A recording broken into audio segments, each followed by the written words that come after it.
اعوذ باللہ من الشیطان الرجیم بسم اللہ الرحمن الرحیم الحمد للہ رب العالمین والصلاة والسلام علی اشرف الانبیاء والمرسلین وآلہ الطیبین الطاہرین اعوذ باللہ من الشیطان الرجیم الم تر ان اللہ سخر لکم ما فی السماوات وما فی الارض وأسبغ عليكم نعمه ظاهرة وباطنة ومن الناس من يجادل في الله بغير علم ولا هدى ولا كتاب منير۔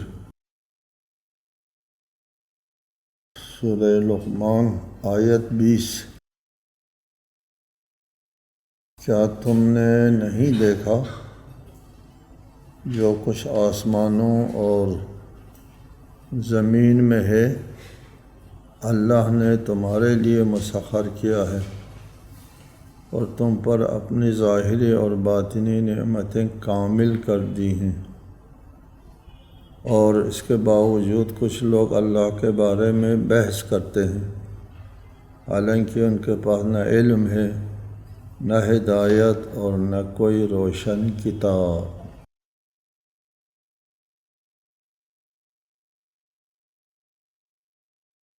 اپنے گرد و پیش سے غافل انسانوں سے ارشاد ہو رہا ہے۔ کائنات میں اللہ تعالیٰ کی جو نشانیاں ہیں ان کو معمولات میں شمار کرتے ہیں۔ یہ روز کا معمول ہے، کون سی انوکھی اور عجیب بات ہے۔ ایسے لوگوں کو متوجہ فرما رہا ہے، کیا تم نے نہیں دیکھا کہ اللہ نے تمہارے لیے جو کچھ آسمانوں میں ہے اور زمین میں ہے تمہارے لیے مسخر کیا ہے۔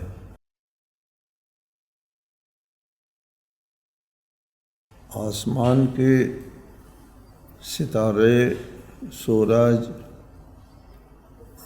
میں جو کچھ ہے آثار، وہ سب ہماری زندگی کے لیے کارآمد ہے۔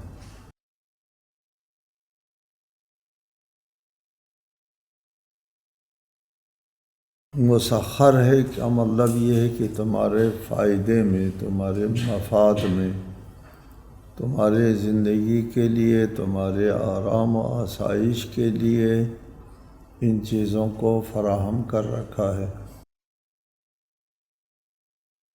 آفتاب کی جو تابش ہے وہ ہمارے لیے مسخر ہے۔ ہم آفتاب کی تابش سے ہی زندگی کے سامان فراہم کرتے ہیں، اور زمین کے اندر جو رویدگی کی طاقت اللہ تعالیٰ نے ودیعت فرمائی ہے وہ بھی ہمارے لیے ہے۔ زمین کے اندر اللہ تعالیٰ نے ہمارے صرف ضروریات کی چیزیں جو ہمارے دسترخوان پر مہیا نہیں فرمائی، بلکہ ضرورت کے علاوہ ہمارے ذوق کی تسکین کے لیے بھی چیزیں۔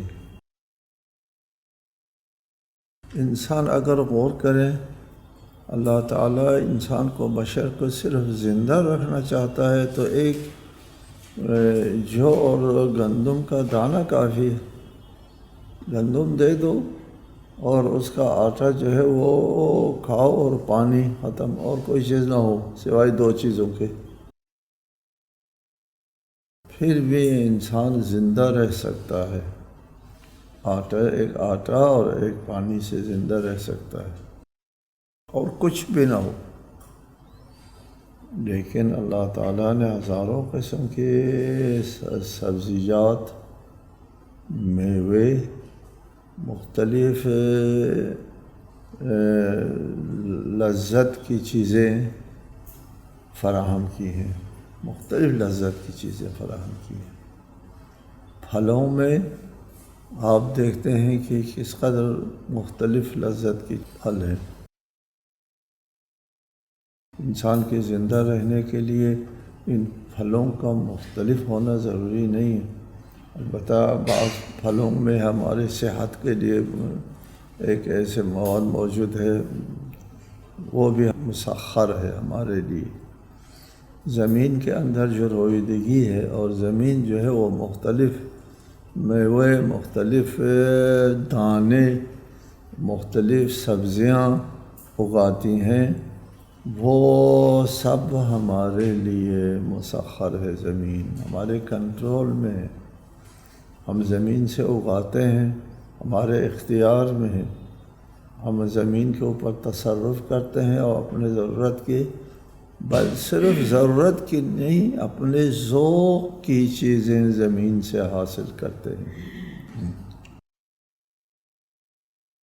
سخر لکم ما فی السماوات وما فی الارض واسبغ علیکم نعمہ، اور اس نے اپنی نعمتیں تم پر مکمل کر دی۔ جتنی نعمتیں ہمارے لیے درکار ہے، ہمارے ذوق کے لیے گوارا ہے، ان سب کو اللہ تعالیٰ نے ہمارے لیے فراہم فرمایا۔ اسبغا سبغا ہے مادہ، پورا انعام کرنا ہے، مکمل کرنا، اس کے لیے لفظ اسبغا استعمال ہوتا ہے، مکمل پورا کر دینا۔ اسبغا پورا کر دیا ہے اللہ تعالیٰ نے، علیکم تم پر، نعمہ اپنی نعمتیں پوری کر دی، ظاہرۃً و باطنہ، یہ نعمتیں، بعض نعمتیں ظاہر ہیں اور بعض نعمتیں باطنی ہیں۔ ظاہر سے مراد یہی زمین اور آسمان میں موجود نعمتیں جو ظاہر ہے، انسان کو دکھائی دینے والی چیزیں ہیں، یہ ظاہر ہے۔ باطن جو ہے وہ انسان کے وجود کے اندر، انسان کے اندر جو عقل ہے، شعور ہے، وجدان ہے اور سوجھ بوجھ ہے، یہ چیزیں بھی اللہ تعالیٰ کی نعمتیں باطنی ہیں۔ اور ساتھ یہ بھی ہو سکتا ہے کہ آسمان اور زمین میں بعض نعمتیں ہمارے لیے ظاہر ہیں، ہم کو پتہ چلتا ہے یہ نعمت ہے، بعض نعمتیں جو ہے وہ آسمان اور زمین میں ہے، خود زمین میں موجود بعض نعمتوں کا ہم کو علم نہیں ہوتا، ہم کو پتہ نہیں ہوتا، لیکن یہ نعمتیں جو ہے وہ ظاہر نہیں ہے، ابھی تک باطن میں ہے، راز ہے، اس کے سینہ کائنات میں موجود راز ہے، بہت سے راز ہے سینہ کائنات میں جن تک بنی آدم کی رسائی نہیں ہوئی۔ باطن سے مراد وہ نعمتیں ہو سکتی ہیں جو انسان کے اوپر ابھی ظاہر نہیں ہوئی۔ یہ اس کے دو احتمال گئے کہ انسان کے اندر موجود جو نعمتیں ہیں، عقل و دانش و ضمیر و وجدان و فکر کی نعمت، اور دوسرا ہو سکتا ہے کائنات میں پوشیدہ نعمتیں ہیں جو ہم پر ابھی تک ظاہر نہیں ہوئی۔ ظاہری نعمتیں وہ ہے جن کو ہر کوئی سمجھ سکتا ہے، مشرک بھی سمجھ سکتا ہے اور موحد بھی، سب کے علم میں ہے۔ وَمِنَ النَّاسِ مَن يُجَادِلُ فِي اللَّهِ بِغَيْرِ عِلْمٍ وَلَا هُدًى وَلَا كِتَابٍ مُنِيرٍ، لوگوں میں کچھ ایسے لوگ بھی ہیں جو اللہ کی ربوبیت، اس کی وحدانیت کے خلاف بلا دلیل بحث کرتے ہیں۔ من یجادل فی اللہ، اللہ کے بارے میں بحث کرتے ہیں، نہ ان کے پاس علم ہے، نہ ان کے پاس کسی کی رہنمائی حاصل ہے، نہ ان کے پاس کوئی کتاب کا حوالہ ہے، آسمانی کتاب کا حوالہ ہے۔ یہ کسی چیز میں بحث کرنے کے جو ممکنہ مدارک ہیں، ان کا ذکر ہے۔ ایک تو یہ ہے علم ہے براہ راست، وہ خود جانتا ہے، یہ بھی نہیں، خود بھی نہیں جانتے۔ اور دوسرا ہے وَلَا هُدًى، جاننے والے کی ہدایت ان کو حاصل ہے، وہ بھی نہیں ہے، جاننے والوں کی طرف یہ لوگ رجوع نہیں کرتے، جاننے والوں کو یہ لوگ مانتے نہیں ہیں۔ پیغمبران ہیں، اللہ کی طرف سے آنے والے نبی ہے، وہ ہدایت لے کر آتے ہیں، وہ اللہ کے ہدایت کو بھی نہیں مانتے، اس سوچ کو بھی نہیں تسلیم کرتے۔ منین آسمانی کتابوں میں سے کسی کتاب کو مانتے ہیں جو ان کے حوالے سے بات کی جائے، بغیر کسی دلیل کے، بغیر کسی سند کے یہ لوگ بحث کرتے ہیں۔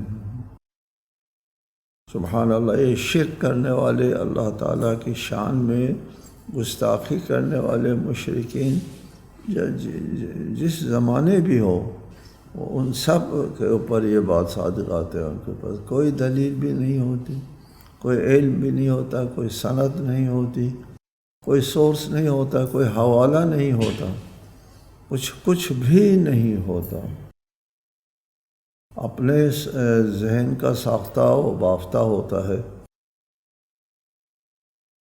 وَإِذَا قِيلَ لَهُمْ اتَّبِعُوا مَا أَنزَلَ اللَّهُ قَالُوا بَلْ نَتَّبِعُ مَا وَجَدْنَا عَلَيْهِ آبَاءَنَا أَوْلَوْ كَانَ الشَّيْطَانُ يَدْعُوهُمْ إِلَىٰ عَذَابِ السَّعِيرِ۔ اور جب ان سے کہا جاتا ہے جو اللہ نے نازل کیا ہے اس کی پیروی کرو، تو وہ کہتے ہیں ہم تو اس چیز کی پیروی کریں گے جس پر ہم نے اپنے باپ دادا کو پایا ہے، خواہ شیطان ان کے بڑوں کو بھڑکتی آگ کے عذاب کی طرف بلاتا رہا ہو۔ جی، ان کو جب دعوت دیتے ہیں اِلیٰ مَا أَنزَلَ اللَّهُ، اللہ کی طرف آؤ، اللہ نے جو نازل کیا اپنے رسولوں کی طرف، اس کی طرف آ جاؤ۔ دعوت اللہ جب دیتے ہیں تو مشرکین کے پاس کوئی دلیل نہیں ہوتی، صرف اور صرف اندھی تقلید ہوتی ہے کہ ہم نے اپنا آباء و اجداد کو ایسا کرتے ہوئے پایا ہے۔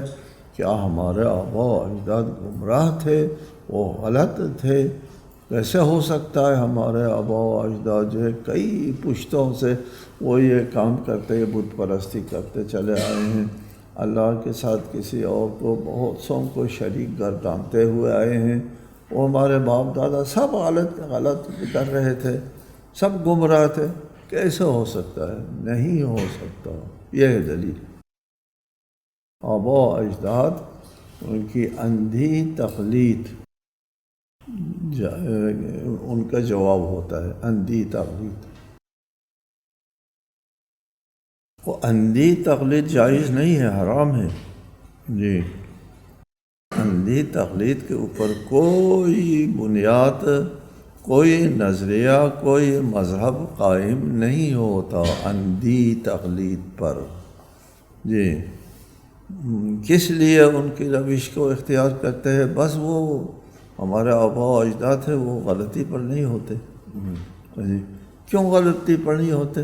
یار پشتوں سے چلے آ رہے ہیں، وہ کیسے غلطی پر ہو سکتے؟ بس جی، کوئی دلیل ان کے پاس، کوئی سند نہیں ہوتا، بے سند اندھی تقلید۔ ہم جو تقلید کرتے ہیں وہ اس کو اندھی تقلید نہیں کہتے، علمی حوالے سے۔ ہمارے یہاں ہم جن علماء کی تقلید کرتے ہیں وہ علماء اگر اپنی رائے سے، اپنی فکر سے، اپنی طرف سے ایک فتویٰ دے دے، یہ اپنی رائے سے، ذاتی رائے سے ایک فتویٰ دے دے، اس کی نہ صرف تقلید جائز نہیں ہے، اس کے پیچھے نماز نہیں ہو سکتی، وہ فاسق ہے۔ یہ مجتہدین جو فتویٰ دیتے ہیں، اگر ان میں سے کسی نے اپنی رائے میں فتویٰ دے دی، ہمارا مذہب اتنا پاک صاف ہے کہ ہمارے ہاں رائے کو عمل دخل نہیں ہے۔ رائے انسان کے ذاتی رائے کو اصلاً کوئی عمل دخل نہیں ہے، جائز نہیں ہے۔ ہمارے ائمہ علیہم السلام نے کتنا منع کیا ان لوگوں کو جو رائے، اپنی ذاتی رائے کے اوپر عمل کرتے تھے۔ جی، ذاتی رائے کے 2-3 موضوعات ہیں، قیاس ہے، استحسان ہے، مصالح مرسلہ۔ یہ 3 اصول ہیں ذاتی رائے پر مبنی: قیاس، استحسان، مصالح مرسلہ۔ یہ 3 چیزیں ہیں جو ذاتی رائے سے، مجتہد کی رائے سے مربوط ہے، اس کے اپنے ذہن سے مربوط ہے، ذاتی ترجیحات سے مربوط ہیں۔ ان کو ہم حجت اور دلیل نہیں سمجھتے۔ یہاں اندھی تقلید کا جب ذکر آیا، ایک بات کر دوں، ہمارے یہاں مجتہدین کے لیے کیا دلیل ہے؟ استنباط احکام کے لیے دلیل ہے یقین اور قاطع دلیل ہے۔ اس کو ذہن نشین کر لیں، بس صرف یقین اور قاطع، قطعی اور یقینی ہے تو دلیل ہے، نہیں تو نہیں ہے۔ جی، قرآن سے ہم کو یقین حاصل ہوتا ہے، یہ کلام اللہ ہے، تواتر سے ثابت ہے، اس میں کسی کو شک نہیں ہے کہ یہ کلام اللہ ہے۔ ہم کو یقین حاصل ہوتا ہے قرآن سے، ٹھیک ہے۔ اور اسی طرح سنت متواترہ، سنت اگر متواتر ہے تو اس سے یقین حاصل ہوتا ہے۔ چنانچہ مسلمانوں میں یہ بات مسلم ہے کہ سنت جب متواتر ہے وہ یقینی ہوتا ہے، اس کا انکار کفر ہے۔ سنت متواترہ کا انکار کفر ہے، چونکہ وہ یقینی ہوتا ہے۔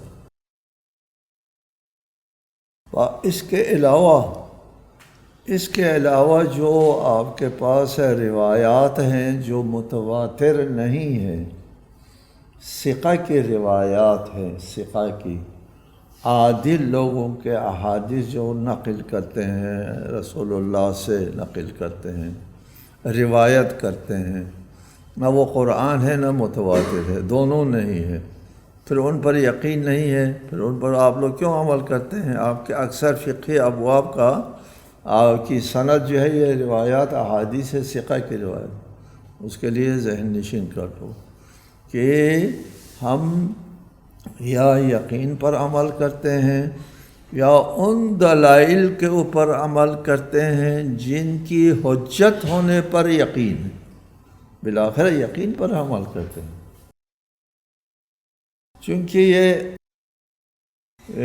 یقین بذات خود دلیل ہے، بذات خود دلیل ہے، لا بجعل جاعل، آپ اصول میں پڑھ چکے ہیں، یقین بذات خود دلیل ہے۔ اور جو بذات خود دلیل نہیں ہے وہ بذات خود دلیل سے دلیل بن سکتی ہے۔ کل ما بالغیر لا بد ان ينتهي الى ما بالذات، یہ روایات احادیث متواتر نہیں ہے، وہ یقین نہیں ہے، لیکن یقین پر منتہی ہوتا ہے، یعنی ان کی حجیت پر جو دلیل قائم ہے وہ یقینی ہے۔ جی، پس ہم یقین پر عمل کرتے ہیں، ہمارے مجتہدین یقین پر عمل کرتے ہیں، یقین کے علاوہ کوئی اور چیز دلیل نہیں ہے، یا خود بذات خود یقینی ہو یا اس کے دلیلیت پر یقین حاصل ہو، یقین پر ہم عمل کرتے ہیں، ذاتی رائے پر عمل نہیں کرتے، ذاتی ترجیحات پر عمل نہیں کرتے۔ ذاتی ترجیحات آپ کا کچھ، میرا کچھ، اس کا کچھ ہو سکتا ہے۔ ہمارے ائمہ نے فرمایا دین کے اوپر قیاس ہو جائے تو دین جو ہے نابود ہو جائے، لہٰذا یہ جو تقلید ہم کرتے ہیں وہ دلیل اور سند 3 سورس بتایا تھا ادھر۔ بغیر علم ولا ہدن ولا کتاب منیر. یہاں پر علم ہوتا ہے یقینیات، اور یہاں پر ہدایت ہوتی ہے احادیث. یہاں کتاب منیر ہوتی ہے قرآن مجید. جی، ان کے اوپر عمل کرتے ہیں ہمارے مجتہدین. جس فقہ پر ہم عمل کرتے ہیں وہ یقینیات پر مشتمل ہے. یہ بہت بڑی بات ہے. اس کو سمجھ لینا چاہیے، سمجھنے کی ضرورت ہے. اس بات کو یہ اہم ترین نکتہ ہے کہ ہم یقینیات پر عمل کرتے ہیں، غیر یقین پر عمل نہیں کرتے. دلیل خود یقینی ہے یا اس کے دلیل ہونے پر یقین حاصل ہو. وَمَنْ يُسْلِمْ وَجْهَهُ إِلَى اللَّهِ وَهُوَ مُحْسِنٌ فَقَدِ اسْتَمْسَكَ بِالْعُرْوَةِ الْوُثْقَىٰ وَإِلَى اللَّهِ عَاقِبَةُ الْأُمُورِ. اور جو شخص اپنے آپ کو اللہ کے حوالے کر دے اور وہ نیکوکار بھی ہو تو اس نے مضبوط رسی کو تھام لیا ہے. تو سب امور کا انجام اللہ ہی کی طرف ہے. وَمَنْ يُسْلِمْ وَجْهَهُ، جو شخص اپنے آپ کو اللہ کے حوالے کرے. اسلم، اللہ کے حوالے کرنا. کس کو؟ وجہہ، اپنے آپ کو. یہ ذہن میں رکھیں، قرآن مجید میں لفظ وجہ کہہ کر ذات مراد لی جاتی ہے بہت سی جگہوں پر. ہر چیز نے ہلاک ہونا ہے، ختم ہونا ہے سوائے وجہ خدا کے. وجہ خدا یعنی ذات خدا. وجہ کہہ کر کے ذات مراد لینا عربی زبان کا ایک مسلم ترین محاورہ ہے. اس میں ادھر ادھر جانے کی گنجائش نہیں ہے. حرام ہے، جائز نہیں ہے وجہ سے مراد ذات نہ لے اور یہ چہرہ لے لے. مثلا وجہ اللہ سے مراد اللہ کا چہرہ نہیں، اللہ کا کوئی جسم شکل وغیرہ نہیں ہوا کرتا اللہ کا چہرہ. وَمَنْ يُسْلِمْ وَجْهَهُ إِلَى اللَّهِ، یسلم جو سپرد کرتا ہے، حوالے کرتا ہے وجہہ، اپنے آپ کو، اپنی ذات کو، نہ اپنے چہرے کو. چہرہ کر کے ذات مراد لی جاتی ہے. اللہ کے حوالے کر دے اپنے آپ کو. جی، اپنے پاس نہ رکھے، اپنے آپ کو اللہ کے حوالے کر دے. اللہ کے حوالے کرنے کا کیا مطلب ہوتا ہے؟ کہ اللہ کے احکام کی تعمیل کریں. اپنے آپ کو اللہ تعالیٰ کی ملکیت میں دے دیں، اللہ کا مملوک سمجھے اپنے آپ کو.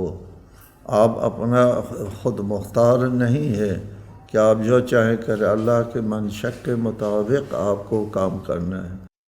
اپنے آپ کو اللہ کے سپرد کریں. اس کا مطلب یہ ہے آپ کی ہر جنبش اللہ کے ارادے کے مطابق ہو تو آپ نے اپنے آپ کو اللہ کے حوالے کر دیا. اور اگر اللہ تعالیٰ کی مرضی کے خلاف آپ جاتے ہیں تو آپ نے اپنے آپ کو اللہ سے الگ کر دیا، اللہ کے حوالے نہیں کیا. وہ محسن، اور وہ نیکوکار بھی ہو، نیکی بھی کرے. تو حوالے کرنے کا مطلب یہ ہے کہ وہ نیکی کرے، اللہ کی نافرمانی نہ کرے. اس صورت میں اس نے اپنے آپ کو اللہ کے حوالے کیا. اگر ایسا کرتا ہے ایک شخص، اپنے آپ کو اپنے ہاتھ میں نہیں رکھتا، اللہ کے ہاتھ میں دے دیتا ہے، تو فقد استمسک بالعروۃ الوثقیٰ، اس نے مضبوط رسی کو تھام لیا ہے. مضبوط رسی کو تھام لیا ہے. اس کا مطلب یہ ہے کہ کوئی آندھی آنے والی ہے، کوئی طوفان آنے والا ہے، کوئی انحراف کے ایک رو بہنے والی ہے. اس وقت انسان کو ادھر سے ادھر سے ادھر کر دیتا ہے. اس وقت اس کے ہاتھ میں ایک مضبوط رسی ہے، اس کو تھاما ہوا ہے. اور کوئی طوفان، کوئی آندھی جو ہے وہ اس ادھر سے ادھر سے ادھر نہیں کر سکتی۔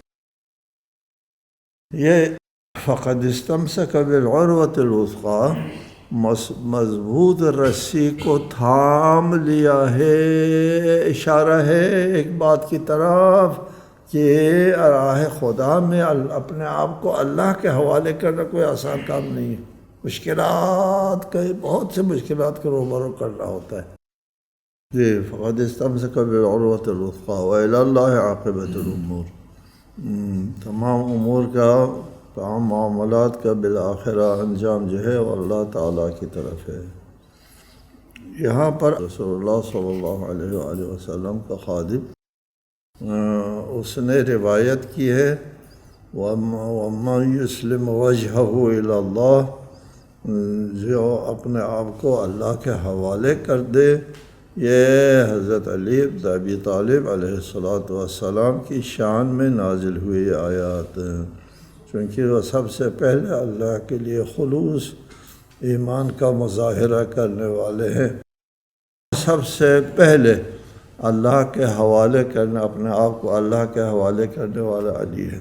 یہ آیت اگرچہ مطلق ہے، لیکن اس اطلاق کا جو مصداق اول ہے، مصداق اول علی بن ابی طالب کی ذات ہے۔ السلام علیکم ورحمۃ اللہ وبرکاتہ۔